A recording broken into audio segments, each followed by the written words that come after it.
U Kostolcu na plaži Topoljar je u nedelju 3. avgusta otvoren omladinski kamp pod nazivom Patriotski front Srbija, koji je okupio decu ratnih veterana. Kamp će trajati do 11. avgusta. Ovom prilikom je Rotary klub Požarevac Viminacijum donirao hranu za decu u kampu. Istom prilikom su se prisutnima obratili ispred donatora Cvejić Radoje, predsjednik Rotary kluba Požarevac Viminacijum i Marijan Stojković, predsjednik Udruženja ratnih veterana srpskih zemalja od 1990. do 1999. Evo, zadovoljstvo mi je da možemo danas da budemo vaši gosti u ovom kampu koji je izuzetno lepo pripremljen, mada vremenski uslovi nešto nisu najbolji, ali svakako je širina u srcu. Meni je zadovoljstvo da ispred Rotary kluba Viminacijum Požarevac, odnosno Požarevac Viminacijum, mogu da vam dodelim ovu simboličnu, na neki način možda malu, ali pretpostavljam ipak veliku od srca donaciju u smislu hrane za decu vaše kampa.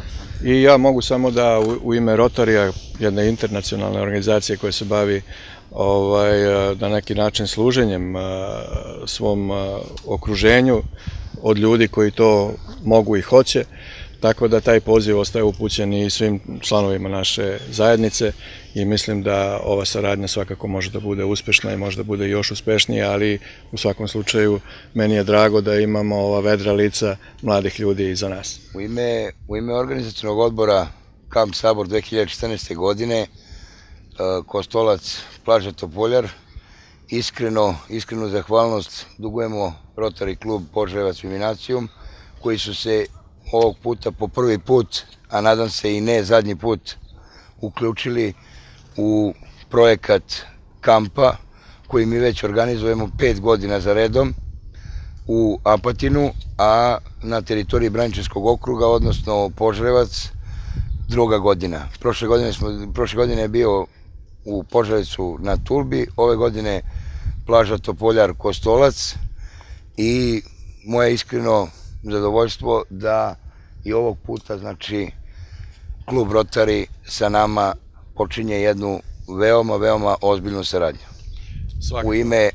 U ime Udruženja ratnih veterana, Patriotski front, regionalni odbor Istočna Srbija, zahvaljujem se Rotary klubu i želim dugu saradnju sa njima. Evo izjava nekih od učesnika kampa.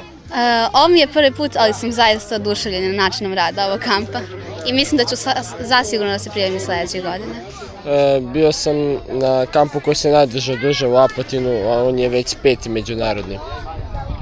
Iskustva su fenomenalno, ostaju u sećanju vrlo dugo i ne brišu se, tako reći.